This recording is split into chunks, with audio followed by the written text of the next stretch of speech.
再来看今年的5月，台中捷运绿线因为一个结案的吊架落去轨道顶头，造成1个人死亡，14个人受伤。所以台中捷运后来就伫月台设紧急停车的设备。台中市政府站昨就开始启用，预计年底进前全线18站拢会完成。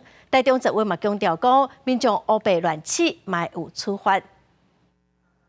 来到台中捷运绿线市府站的月台门边，加2组紧急停车的开关，初6正式启用。不过，也是有不少民众唔知影到底要安怎使用。不太明显，所以不会特别注意到。这个按钮是吧？那个才是哈。OK。我觉得对不起，我没有注意到哎。今年5月初10，台中捷运绿线因为幸福发建案的吊管落伫咧捷运铁路，造成1个人死亡，14个人受伤。中捷公司伫咧9月初2暗时，搁再演练物件入侵铁路，要安怎紧急应变。不过，即间搁加入保全发现到状况了后，爱去试紧急停车的开关，把列车动落来。我们看到马上就按了嘛，我们不能去叫人来，车子已经到了，我们再叫人来一定来不及嘛。如果是真的紧急状况，我会去按啊，但是按出来会不会有什么后果，还是真的有没有办法达到这个作用，我也不肯定啊。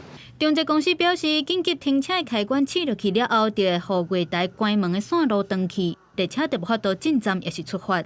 目前选择上侪人咧坐车的市府站两边的月台先设2组，只要有人发现到紧急的状况，拢会当使用开关，让列车停落来。例如是轨道障碍物或人员入侵轨道等状况，旅客保全或者站务人员在发现后，即可立即按压月台紧急停车按钮，阻止列车的进站或列车的出站。中捷公司表示，按算年底18个站就会当建置完成，嘛透过广播甲走马灯向民众来宣导要安怎使用这个开关。另外，为着要避免互人饲唔到去，这个开关顶面嘛有设置保护的挂，若是有人去乌白试，会当依照台中捷运法上当罚5万块。记者综合报道。